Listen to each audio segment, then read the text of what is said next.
Good morning students.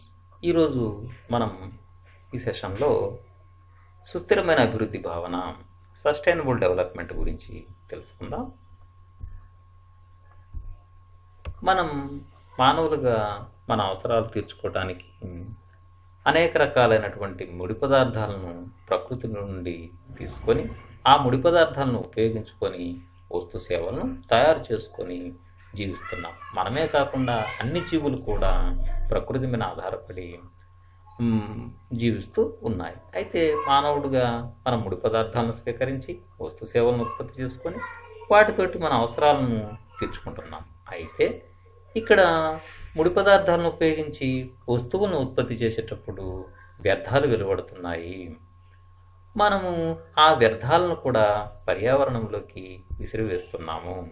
అంతేకాకుండా వస్తువులను కొంతకాలం ఉపయోగించుకొని పాడైపోయిన తర్వాత వస్తురూప వ్యర్థాలను కూడా పర్యావరణంలోనికి విసిరివేస్తున్నటువంటి పరిస్థితి. దీనివలన పర్యావరణం దెబ్బతింటుంది. అయితే ఈ పర్యావరణానికి జరిగే హాని గురించి 1970 సంవత్సరం వరకు పెద్దగా ఎక్కువ ఎవరు కూడా దృష్టిని సారించలేదు. తర్వాత రోజులలో ప్రధానంగా ఈ పర్యావరణ సమస్యల గురించి నా భావన ఎక్కువగా విస్తృతమైంది. అయితే దీని గురించి తెలుసుకునే ముందు సుస్థిరమైన అభివృద్ధి తెలుసుకునే ముందు అసలు సహజ వనరులు ఏ విధంగా ఉంటాయి వాటి గురించి చూద్దాం. సహజ వనరులను ప్రధానంగా మనం 2 రకాలుగా వర్గీకరించవచ్చు. తరిగిపోని సహజ వనరులు, తరిగిపోయే సహజ వనరులు. తరిగిపోని సహజ వనరులు మరలా 2 రకాలు. ప్రవాహ వనరులు, సూర్యరశ్మి, సముద్ర జలాలు, ఉపరితల జలాలు, ఇవి నిరంతరము మనకు ప్రవహిస్తూ ఉంటాయి. ఇక స్థిర వనరులు, తరిగిపోని వనరులలో స్థిరంగా ఉండే వనరులు భూసారం, అడవులు, అంతర్భూజలం, మత్స్య సంపద, ఇట్లాంటివన్నీ మనకు తరిగిపోని వనరులు. అయితే ఈ స్థిర వనరులను మనం ఉపయోగించుకోవటంలో ఉదాహరణకు అడవులలో చెట్లు పెరిగేదాన్ని కంటే మనం ఎక్కువ చెట్లను కొట్టివేస్తే గిన ఇవి తరిగిపోని వనరులైనప్పటికీ కొంతకాలం తర్వాత తరిగిపోయే వనరులుగా మారుతాయి. ఇక తరిగిపోయే వనరులను పరిశీలించినట్లయితే మనకు ప్రధానంగా ఇవి కూడా 2 రకాలు. పునఃచక్రీయం చేయగల వనరులు, పునఃచక్రీయం చేయలేని వనరులు.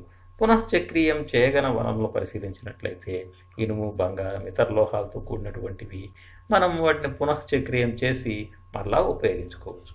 పునఃచక్రీయం చేయలేని వనరులు పెట్రోలు, సహజ వాయువు, ఇంధనాలు, ఇతర ఇంధన ఖనిజాలన్నీ మనం వాటిని పునఃచక్రీయం చేయలేము. అంటే ఒకసారి ఉపయోగిస్తే ఇంకవి మనకు లభ్యతలో ఉండవు. అయితే ఈ సహజ వనరులను ఉపయోగించి మనం వస్తు సేవలను ఉత్పత్తి చేసి ఉపయోగించుకుంటున్నాము. అయితే వీటిను మితిమీరి వాడితే భవిష్యత్ తరాలకు ఇవి ఉండకుండా పోయే ప్రమాదం ఉంది. అందువలన భవిష్యత్ తరాల వారికి కూడా మనం అనుభవిస్తున్నటువంటి ప్రస్తుత ఈ అవకాశాలను లేదా ఉత్పత్తులను లేదా సహజ వనరులను భవిష్యత్ తరాల వారికి కూడా అందించడమే సుస్థిరమైన అభివృద్ధి.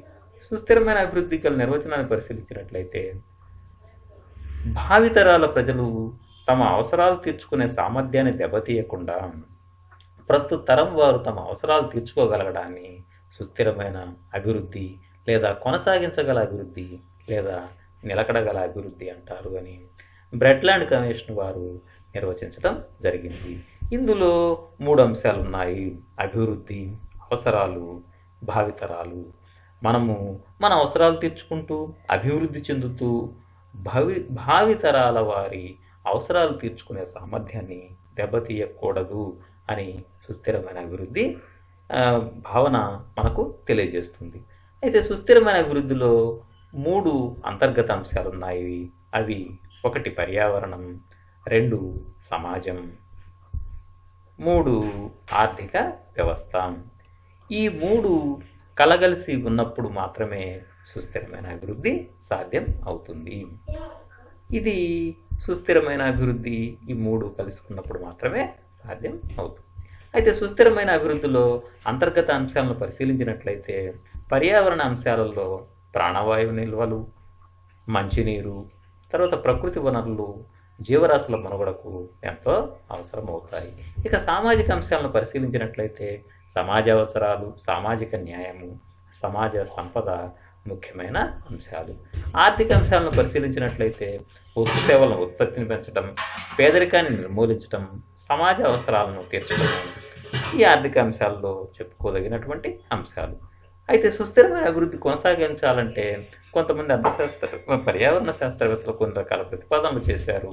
వాటిలలో హెర్మన్ డాలే అనేటటువంటి పర్యావరణ శాస్త్రవేత్త చెప్పినటువంటి ప్రతిపాదనలు చూసినట్లయితే పర్యావరణం మోసే స్థాయిని మించి మానవ కార్యకలాపాలు చేపట్టకూడదు. సాంకేతిక పరిజ్ఞానం ఉత్పాదక వస్తువుల పరిమాణాన్ని పెంచడం మీద కాకుండా వాటి సామర్థ్యాన్ని పెంచే విధంగా ఉండాలి. అంటే ఉత్పత్తిని పెంచడం కంటే దాని నుంచి వచ్చే కాలుష్యాన్ని తగ్గించడం, వృధాలను తగ్గించడం మీద దృష్టి కేంద్రీకరించాలి.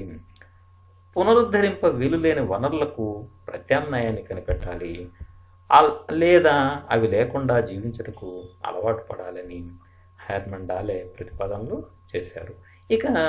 ఇంకొక ప్రసిద్ధమైనటువంటి పర్యావరణ శాస్త్రవేత్త రాల్ఫ్ రూక్వుడ్ కొన్ని ప్రతిపాదనలు చేశారు. అవి ప్రకృతి వనరుల దుర్వినియోగాన్ని విడనాడాలి, పర్యావరణానికి మేలు కలిగించే ఆచరణలను చేపట్టాలి, స్థానిక, ప్రాంతీయ, జాతీయ స్థాయిలో లక్ష్యాలు నిర్దేశించుకొని వాటి అమలు చేయడానికి ప్రణాళికలు రూపొందించుకోవాలి, ప్రజల భాగస్వామ్యం, వికేంద్రీకరణ, అనుకూల ప్రోత్సాహాలను పెంపొందించుకోవాలి, జీవన నాణ్యతను సూచించే విధంగా వృద్ధి భావనను పునర్నిర్వచనం చేయాలి. అంటే సంపదను సృష్టించడం మాత్రమే వృద్ధి భావన అంటే ఆర్థిక అభివృద్ధి కాదు, ఆ జీవన నాణ్యత కూడా పెరగాలి అనేది ఇక్కడ ముఖ్యమైన అంశం. పర్యావరణానికి హాని కలిగించే ఆచరణలను విడనాడడం, దీర్ఘకాల పర్యావరణ అనుకూల ఉద్దేశాలను రూపొందించుకోవడం, కాలుష్యరహిత పరిశుభ్రమైన ఉత్పత్తులను అనుసరించడానికి ఉత్పత్తి సంస్థలకు పర్యావరణ సహాయ నిధిని ఏర్పాటు చేయడం. భారతదేశానికి చెందిన ఐఐటి ప్రొఫెసర్ భరత్వాల్ కొన్ని ప్రతిపాదనలు చేశారు. సుస్థిరమైన అభివృద్ధికి కొనసాగాలంటే జీడిపి రేటులో పెరుగుదల ఉండాలి, జనాభా స్థిరత్వాన్ని సాధించాలి, మానవ వనరుల అభివృద్ధి జరగాలి, పరిశుద్ధమైన గాలి ఉండాలి, శక్తి సాంద్రతలో పునఃశక్తి సృష్టి శాతం పెరగాలి, అంటే రెన్యూవబుల్ ఎనర్జీ పెరగాలి, నీటి వనరుల ఉపయోగం అభిలషణీయమైన స్థితిలో ఉండాలి, భూసార క్షీణత నిరోధానికి చర్యలు తీసుకోవాలి. ముఖ్యంగా భారతదేశం లాంటి దేశాలకు భరత్వాల్ ప్రతిపాదనలు.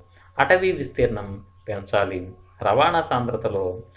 రవాణాలో కర్బన ఇంధన వినియోగాన్ని తగ్గించాలి, వస్తువుల పునశ్చక్రీయ ఉపయోగ విధానాన్ని అనుసరించాలి. సుస్థిరమైన అభివృద్ధి కోసం 2015 సంవత్సరం నుండి 2030లోగా సాధించాల్సిన అభివృద్ధికి సుస్థిరమైన అభివృద్ధి లక్ష్యాలను 17 లక్ష్యాలను నిర్ణయించడం జరిగింది. వాటిల్లో ఒక్కొక్కదాన్ని పరిశీలిద్దాం. మొదటిది పేదరికం లేకుండా చేయటం, నో పావర్టీ. రెండవది ఆకలి లేని సమాజాలను రూపొందించడం, జీరో హంగర్. మంచి ఆరోగ్యం, మానవ శ్రేయస్సును పెంపొందించడం, గుడ్ హెల్త్ అండ్ వెల్బీయింగ్. నాణ్యమైన విద్యను ప్రజలకు అందించటం, లింగ సమానతను సాధించటం, అంటే స్త్రీ పురుషుల మధ్య వ్యత్యాసాలు లేకుండా చూడడం, పరిశుభ్రమైన నీరు మరియు పరిశుభ్రతను పెంపొందించటం, పరిశుభ్రమైనటువంటి శక్తిని మరియు దాన్ని అందుబాటులో ఉండేటట్లు, అందరికీ అందుబాటులో ఉండేటట్లు చూడటం, పని పరిస్థితులు ప్రశాంతంగా ఉండేటట్లు చూడటం మరియు ఆర్థిక అభివృద్ధి సాధించే విధంగా చూడడము, పరిశ్రమలు, నవకల్పనలు, తర్వాత అవస్థాపన సౌకర్యాలను కల్పించటము, అవి పర్యావరణ హితమైనవిగా ఉండటము, ఆదాయ అసమానతలను లేదా అసమానతలను తొలగించటము,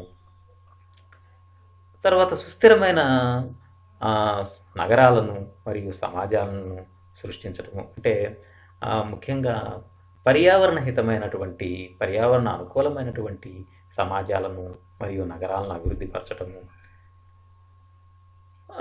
బాధ్యతాయుతమైన వినియోగము మరియు ఉత్పత్తిని పెంచడం, అంటే ఉత్పత్తి వినియోగాలలో పర్యావరణ హితంగా ఉండేటట్లు చూడడము, పర్యావరణ హితమైనటువంటి వాటిని లేదా కాలుష్య రహితమైనటువంటి వాటిని వాడడము.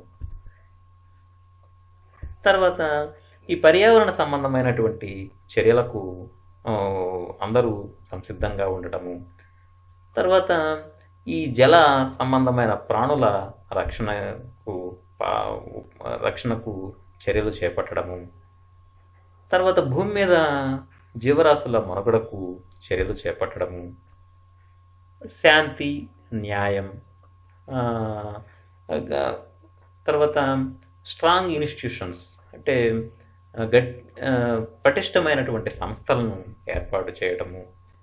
తర్వాత ఈ ఈ లక్ష్యాలు సాధించడానికి అవసరమైనటువంటి భాగస్వామ్యాలను నెలకొల్పడము, అందరి మధ్య సహాయ సహకారాలను పెంపొందించడం. ఈ 17 లక్ష్యాలను ప్రపంచంలోని అన్ని దేశాలు 2030 సంవత్సరం నాటికి సాధించాలని లక్ష్యంగా పెట్టుకోవడం జరిగింది. ఇది సుస్థిరమైన అభివృద్ధికి సంబంధించిన భావన. Wish you all the best.